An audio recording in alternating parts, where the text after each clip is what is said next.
Good evening. I'd like to call to order the 521st meeting of the City of Laurel Planning Commission. Please note that if you wish to be heard at this meeting, please sign the speaker list provided on the table at the side of our room here. And the chairman reserves the right to limit the amount of time each speaker has for each agenda.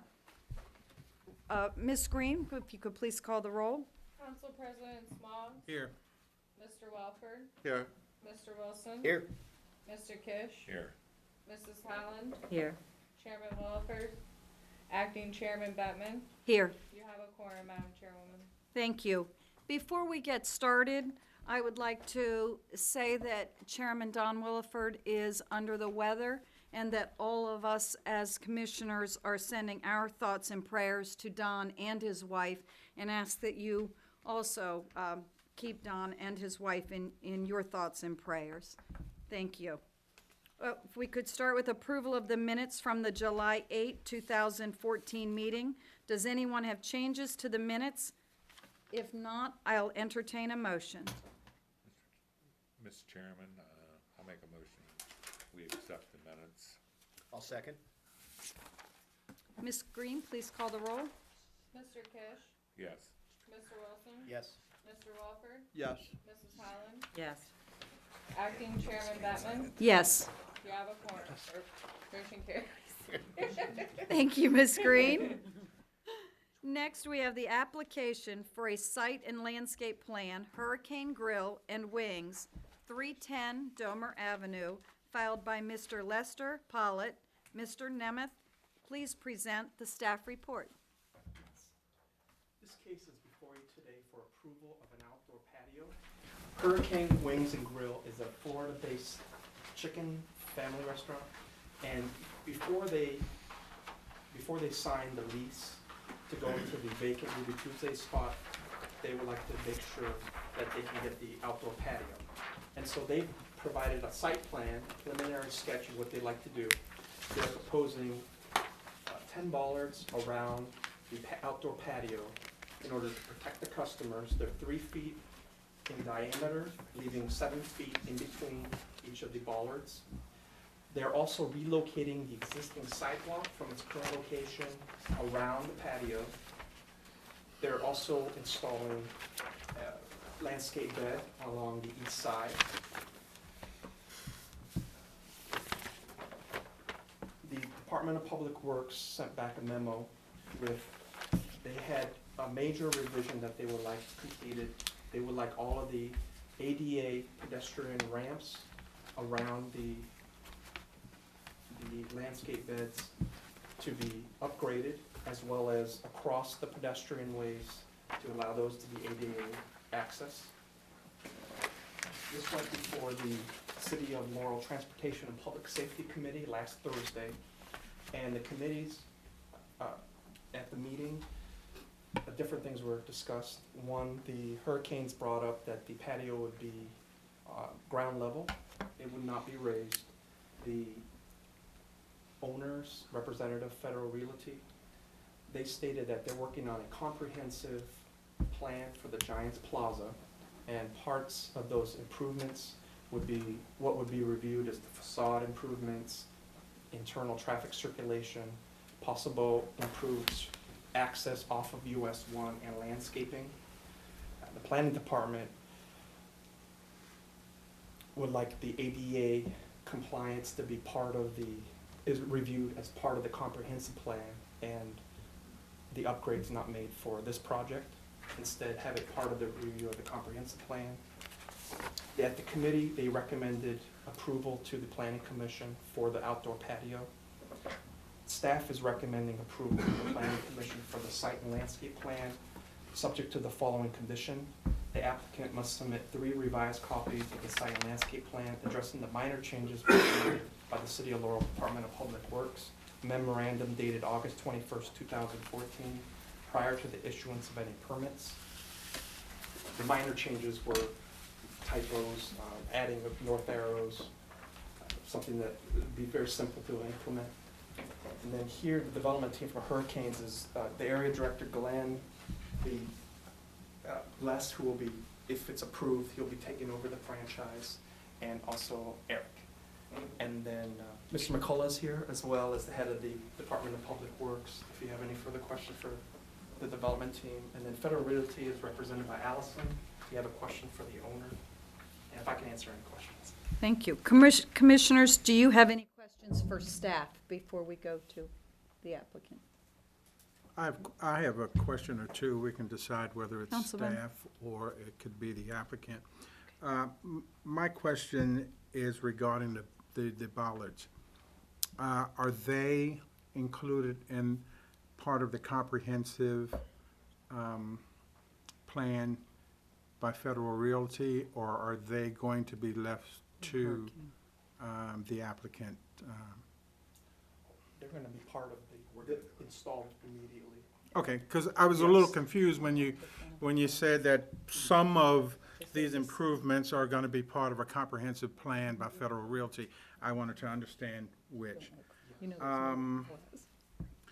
I'll just say that I'm really pleased with this project. I think it's going to be a real plus for that area and for the city. And I've talked to my colleagues on the council who also agree with that. I'd just like to remind the commission of our design standards when it comes to these particular bollards, just to encourage you to perhaps direct staff to not just look at the samples that were provided by the applicant, but ask them to look at something that may be more in keeping with what the city has in mind in its design standards. So, other than that, I think it's going to be a great project. Thank you. And in fact, I'll just add, just a little personal aside. Just a couple of weekends ago, my wife and I were riding around, and it was a beautiful Saturday afternoon. We wanted somewhere to dine outside, and as we all know, there's nowhere really in the city that you can sit and enjoy a meal outside. So I think this was just kind of perfect. So I like this project. Thank you. Thank you. I had a question that there is a 7-foot gap between these. These new little smart cars and things like that, do we know what the width of the front of those cars? Some of those don't look 7 feet. I'm just curious. I wouldn't want a car driving between that. Do we know if 7 feet is? No car is Right. 7 foot wide, so it's, Right. The just front about end every car will fit fit through between that. 7 feet. So I know that our safety people looked at that, but that is just a very odd corner, the way that goes in. And I did see that someone put the directional signs around that area are rather odd, which they are. However, because it's a parking lot, and again, growing up and knowing that parking lot, sometimes late, people do funny things in the parking lot with the cars. And I would just worry that we just don't need, I would ask that somebody look at the width to make sure. And maybe the safety team already did that and have a reason. But that just sounded like a large gap to me, and I wouldn't want a car driving in between those. Can I make a comment? Please, My name's Glenn please. Gustafson. Thank you. We'll do whatever you want, and we'll work with you. The recommendation was made to us. We'll work with you. We can put a little 3-inch round bush in between each one to deflect or reflect. We're willing to work with you. Obviously, our main concern is sight lines. We want people to see the patio. Absolutely. Say, wow, that looks like a really cool place to hang out. So I don't want to block it with almost like a blockade to get in there. But we're willing to do, and we can work with you guys when we get to the final drawings on any modifications you want to make it look right. Thank you. And yes, I wasn't thinking about going up high. I completely agree with you. I like the idea, and as Fred said, somewhere to sit out and be able to look around. It just, Behind the the bottom ballards, we're the gonna put 7. landscaping as well with a bunch Okay. of trees too, so Okay. if something would perfectly fit through there, maybe that would get in there. We're gonna have, mulch, and then we'll have the actual fence. That's not a real stockade fence. Right. That'll be around the patio, but I mean, hopefully that'll be enough. But if you want us to put something in between each one of those, we can work that through. Thank you. Any other Yeah, I questions do. for the staff? let me ask Mr. Nemeth this to start with. So I'm a little confused on, I don't have a problem with this as it is right now. What I'm trying to get back to is the possible new site comprehensive plan. So those elevations are part of the new comprehensive facading for all around the shopping center, or is it, that's gonna be done just for hurricanes? Just for hurricanes. Okay. Can I expand on what your question? We're working with Federal Realty right now. That is the hurricanes, but they have facade improvements. For example, the old Taurus Relics Annapolis Federal Savings and Loan Building will be re-gutted and turned into something a little bit different. And they have extensive landscaping, and what Robert was talking about, the ADA ramps, which particularly interests me now. They will be done all in conjunction with that and changing the drive patterns, and then that'll be before you probably in October and November. Okay, that was my other question, is when we'd see that. So, I'm trying to understand, and again, I'm not, the Federal Realty is asking not to, what is it, we're considering what's on the paper in front of us, right? For the patio. And there may be some additional changes as far as ADA and things like that someplace downstream. Maybe, may not be. It will be. Will be, okay. So what we're adjudicating on is what's in front of us. Okay. That's all I have, thank you. Any other questions for staff? Does the applicant have anything else before we consider? Okay. If no other questions, I'll oh, thank you very much. Before we close this, is there anyone else who wishes to speak about this application? Anyone from the public? Okay. Hearing none, if there are no further questions or comments, I'll entertain a motion. Madam President, I will move that we approve resolution number 14, wait a minute. Site and landscape plan, site and landscape plan for Hurricane Grill and Wings at 310 Domer Avenue as specified in the staff memorandum. Madam Chairman, I will second that. Mr. Wilson, Yes. Mr. Fish, Yes. Mr. Walford, Yes. Mrs. Holland, Yes. Chairwoman Bettman, Yes, motion carries. thank you. And I'm sorry, Rick, did that include, that included action on resolution also? I was trying to decide if this had a resolution. Does this have a resolution? It does. Yes, it did then. Thank you, and to the applicants, thank you, and best wishes. looking forward to it. We're very much looking forward to it. Thank you. The next agenda item is the final record plat, parcels D and E, West Side, Van Duzen Road, filed by Strit Matter Land LLC. Mr. Brendel, welcome back, and please Thank you. present the staff report. Forgive me if my voice sounds strange to you. I've been away. Thank you. Essentially, what you're looking at, and apologies for the fact that this came in from the agenda, there was a technical problem that has been worked out today. But as you know, West Side is a multifaceted component, it has different sections, and these sections are within what was called the school board property, which the state gained and conveyed and blah, blah, blah. And this all has to do with the creation of West Side Boulevard, and the final two sections, D and E. E is where townhouses would be, and D would be part of the shopping center. So basically what this is defining this area. It is important that the I'll get it out, apartments that are eminently ready for construction now to move ahead, have a public utility easement, and that easement has to be located in the road.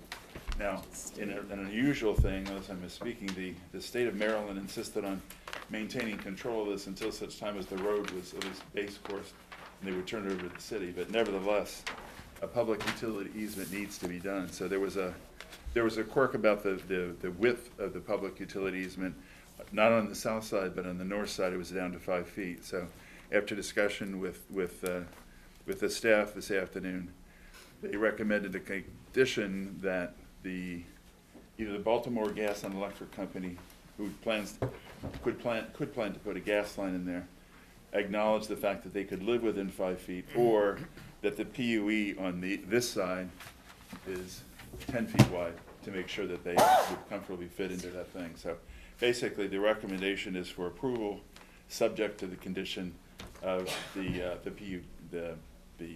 public utility easement, either being 5 feet or 10 feet. Or with, like I said, there has to be a letter from Baltimore Gas and Electric certifying that they're comfortable with the 5 feet. Thank you. Commissioners, we each have the revised September 9th, 2014 for consideration for this agenda item. Are there any questions for staff before we speak with the applicant? Yeah, I had a question. Thank you. On the back, so the purpose, under the analysis, it talks about the purpose of this application is to establish a placement of the public utility, so I get that part. But you wrote it, the purpose of the application among others. What else is there besides Well, the easement, drainage, lighting, the utility? I mean, I'm just trying to, well, it's to accommodate cable, gas, electric, all those things go into those conduits, but not but water. do they fall under the words public utility easements? I'm just trying to understand the among others. As Yes, if that's, I was just looking at, like it's a Verizon catch-up. would have to be in there, and Comcast would have to be in there. They all use the easement. Because that's where all the that's why when you dig in the ground where you have to call them this utility, because they know that anything that's in that property is in that easement. okay, I mean, okay, I was just, I read it like a couple of times and I'm still reading it, but that's a all the things you're talking about are public utility easements, right? Yes, So do we need the words among others? probably not. Okay, Lawyers get that paid was by the just word. I was just thinking, is there something hidden that I'm not aware of? That's it, just No. made me think One there was question. something Nope. else. Okay.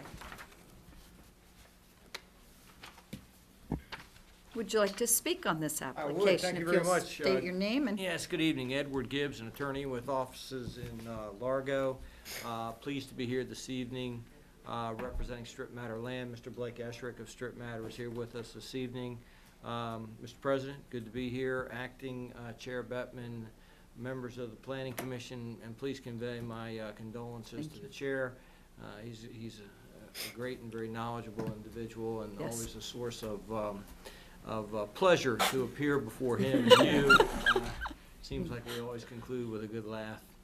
And I was telling my client that they're very fortunate the chairman wasn't going to be here tonight, because he's always instructing my client that they really need to give me a bonus for all the work on the project. And so I'm still waiting for it.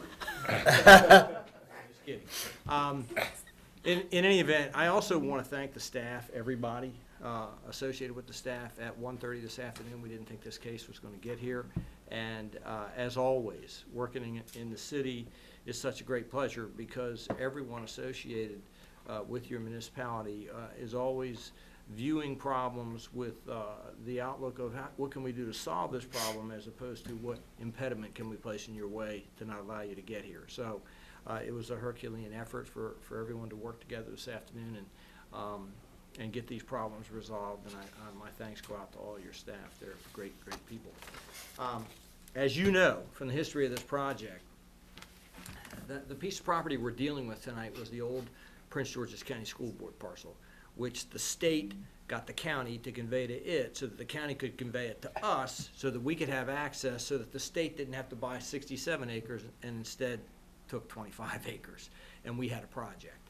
So Mill Creek has the 470-some multifamily units to the rear of the project. I think I have, I don't know that everybody can see this, but, you know, if you'll remember what it all Yes. looks Remember like. that. And so the multifamily is this tan, and the retail is the salmon color, the fuchsia, the magenta is the hotel site, and the green is the townhouse component. And so this rectangular piece is what we got from the state. And all of the access for this project comes through West Side Boulevard, which is the blue. And so we got to the point where Mill Creek, after experiencing difficulties getting ready to go to settlement because of the softening equity market for multifamily, really now is ready to go to settlement. They're going to go to settlement on September 26th. They realized, and we realized, that the public utility easements, which go on either side of the road, had not been established along West Side Boulevard to get up to their property. They needed that. It was one of the criteria for them to go to settlement. And so that's why we're here. So what we're doing is we're basically, the State Highway Administration deeded what's now parcel D and E to my client. The road right-of-way, the State Highway Administration said, listen, we're not gonna deed that to you now because this settlement has to be approved by the Board of Public Works. And the Board of Public Works has never seen a street dedication plat, even though we came in December 11th of 2012 and you approved one for this road coming in here. But the Attorney General's office called me up and said, look, we can't take that plat to the Board of Public Works. They've never seen one. It'll create mass confusion. This settlement is extremely complex to begin with. So the order of the circuit court settling the eminent domain case provided, and it was signed by the judge presiding over the case and by the attorneys for the Attorney General's office and for my client, that the right-of-way on which West Side Boulevard would be built would be retained by the State Highway Administration, and they would deed that right-of-way to the city, not by plat, but with a deed at such time as the road had been built. And so that's why we found ourselves in this peculiar situation. So we had to come in and file plats for the two parcels on either side of the road, or what will become the road, so that we could create the public utility easements so that Mill Creek could go to settlement on September 26th. And you know, again, my thanks to Mr. Brendel, because we found this out just at the last minute, and we said, let's see if we can get these plats in and get it worked out, and he was kind enough to help us out, and the rest is history in terms of how everyone else worked with us. So we're here tonight, and we're just platting those two parcels, establishing public utility easements, and this will allow us to go to settlement with Mill Creek and to have the long-awaited kickoff for this project, to actually see real dirt moved and to start see some rooftops come out of the ground. So with that being said, you know, we would request your support for this plat. We worked out the language of the condition with your staff this afternoon. We're very happy with it and satisfied, and we'll do our best to conform to that in short order. So thank you very much. So you have read the revised staff report with the recommendation I have. on the, and you are okay with that? I have. We are. We are Okay. with that. Thank you. Are there any other questions before I open up the public hearing? Any questions for the applicant? Okay, I'd like to open up the public hearing on application. You're with the applicant, so is there anyone here that would like to speak on this? Okay, hearing none. Are there any further questions or comments from the commission? If not, I'll entertain a motion. Madam Chairwoman, I will move that we approve final record plat parcels D and E, west side Van Duzen Road, filed by the applicant, and the resolution number 14-13-PC. I'll second. Thank you. Ms. Green, please call the roll. Mr. Wilson? Yes. Mr. Walford? Yes. Mr. Fish? Yes. Mrs. Highland? Yes. Chairwoman Bettman? Yes, Motion carries. thank you. And thank you. Thank you very much. Thank you very much. Appreciate your help. Now, you know, he needs a raise. Oh, yes, yes, yes. We are channeling the chairman. Thank you. Next, we have the application for a trash enclosure waiver center at Laurel, 13600 Baltimore Avenue, filed by Retail Properties of America Incorporated. Mr. Nemeth, please present the staff report. Yes. In the fall of 2012, the mayor and council passed a trash enclosure ordinance. And letters were sent from the planning department to notify property owners that they would need to be in compliance of this new regulation. And as the city moved to implement it, the deadline to file the application was pushed back twice. Last month, right now the deadline is at the end of this year. Now, last month, the mayor and council passed an ordinance to allow a waiver procedure. an applicant can come before the planning commission, and then the commission can review their request, and if it met the criteria of unusual condition, then the commission can grant the waiver. If it's denied at the commission level, they also have a right to appeal to the Board of Appeals. And so I'm bringing this tonight as a test case before you. So I was gonna say the And first. this particular waiver request is over at the Laurel Center, which is where the Chick-fil-A complex is. Now, all of the trash enclosures adjacent to the buildings like Applebee's and Chick-fil-A have full enclosed, walled enclosures. They're asking for a waiver on the north side of the shopping center, and staff is supportive of the waiver for two reasons. One, the north side is not where customers can see them. They're for deliveries of drop-off and pickup deliveries. And second, on the north side, there's an actual hill that provides a topographic visual barrier. There's trees on top of the hill, a retaining wall, and also it's buffering a vacant industrial building. So for those two reasons, staff is recommending the planning commission grant a trash enclosure waiver. Thank you. Commissioners, do you have any questions for staff?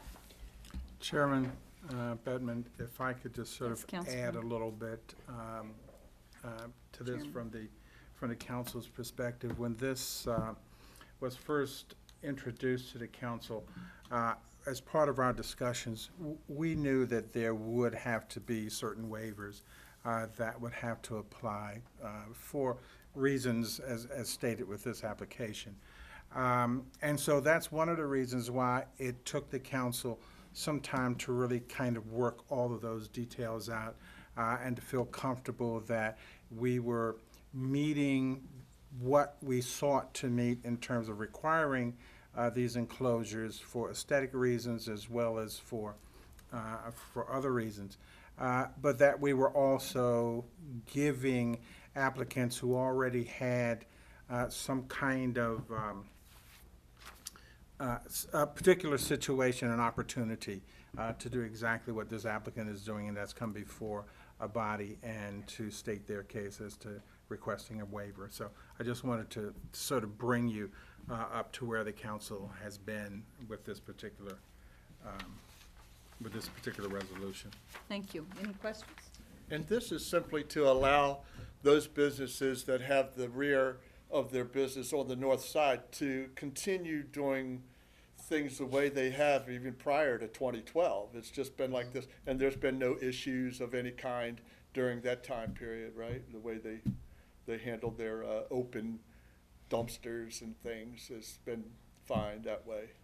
Yes, in fact, probably next month, or depending on scheduling, I'll be bringing more to you. That's and what I you'll was see a thinking. lot This of- is gonna be the You'll first. see a lot of cases where it's on the back sides of existing buildings where customers can't see it. That's probably the most common case that you'll see. And I don't know, Mr. Brendo, if it's a new business that's coming in, they're required to actually, well, I guess with this ordinance, they'll be required to enclose everything. Yes. For all, moving forward, all future business. They'll come in with the enclosures, so you won't be seeing those cases. Just, this is almost going backwards to take care of. So, go ahead, Bill. Is the main reason they want that waiver is the expense of building a enclosure? Yes. Just For simply the expenses, expense and, And also, like for this example, there's not a real need, because no Yeah. one's gonna see it except for them. right. So I have a couple of issues. Okay. I'm fine with a waiver. I think as we do the waivers, I know that nothing we do actually establishes precedent, but I think we've always strived, with parking and other Yes. things, to try to be as fair as we can. Because ultimately, whether it goes to the Board of Appeals or not, I think for each one of these, we ought to document, and I think you did it well here. Here's the extenuating circumstances. So that's the first item, is that we need to all be conscious of how well the extenuating circumstances get documented so that we can refer back to them if there's ever something where we're trying to maintain our consistency.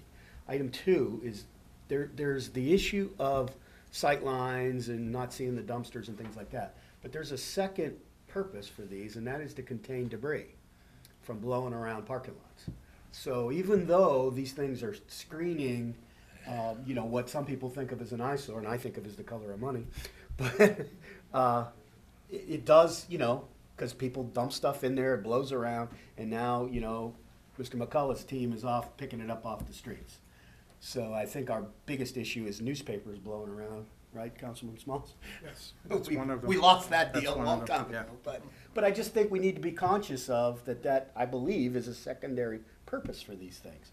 So you might want to, as staff considers these, because you know, most of the time, you know, we all, I think, try to do a good job of driving there and everything, but you guys are dealing with the applicants day in, day out, and you're gonna need a body of law, if you will, to keep yourselves sane. Because I'm sure everybody that can come in for a waiver, that believes they have a chance at one will, because I have no idea what these kind of things cost, but I'm sure they're not free.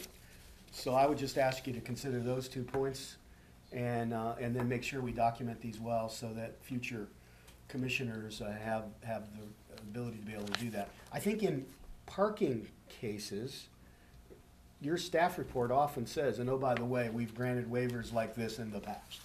I think I've seen that documented for, you know, what I consider hardship parking cases. Or if it's not on there, that almost always comes up when we have to deal with parking in Old Town especially. So that's all I have. Thank you, Madam Chairman. So I have a question. So is this trash enclosure behind the grocery store? Yes, on the north side, of the grocery store. So it's, I would say it's that's used fine. for, it's gonna be used for the grocery store? Yes. There are multiple stores. It's all the way down, and that's what I was going to clarify, because the bank does not, it faces north. I was going to ask the clarifying question of, this is just saying north of the mall, or north of the shopping center, but I think we're talking about north of the contiguous piece, because the Chevy Chase Bank and the Shanes and all of that do not have the buffer behind it and all of that. That's that's open. So I think, I was wondering if we could clarify that the part we're talking about isn't just giving them blanket any property that's north of this. It's that major enclosure that starts with Shoppers and ends, I can't think of that one. PetSmart. Is that, Yes, is, that's the boundary. you know, So those other stores have, Good addition. trash, the restaurants, they have their own trash, yes. compactors that, okay, because that's to the point that, Mr. Wilson was making is a concern that I have as we go forward also. I mean, I noticed since I've even moved in Laurel, as it becomes more populated and people put out trash earlier, I see more crows and, you know, which is a huge nuisance bird. So, I mean, if we are gonna do this, I mean, gotta be careful as to which type of business it is, what type of trash is being put in there, so that it doesn't impact adjacent, you know, like the trash blowing around, that the birds and their poop that goes with it doesn't impact other people, so. Just wanted to Thank you. piggyback on that. Okay, I'd like to open the public hearing. We do not have anyone signed up. Is there anyone that would like to speak on this? Okay, hearing none, I will, if there are no additional questions, I will entertain a motion. Madam Chairman, I'd like to make a motion that we approve the trash enclosure waiver, Center at Laurel, 13600 Baltimore Avenue, filed by Retail Properties of America, Inc., and the resolution number 14-14-PC. I will second that, Madam Chairman. Ms. Mrs. Green? Allen? Thank you. Yes. Mr. Kish? Yes. Mr. Welford? Yes. Mr. Wilson? Yes. Chairwoman Bettman? Yes, Motion carries. thank you. And before we adjourn, I would like to also say thank you. It was very nice, Mr. Gibbs' statements about the staff, and I know, I appreciate the updates, and we look forward to hearing any updates that you hear on the chairman. And thank you for all that you do. Yes. With nothing else, this meeting is adjourned. They're hardly paid.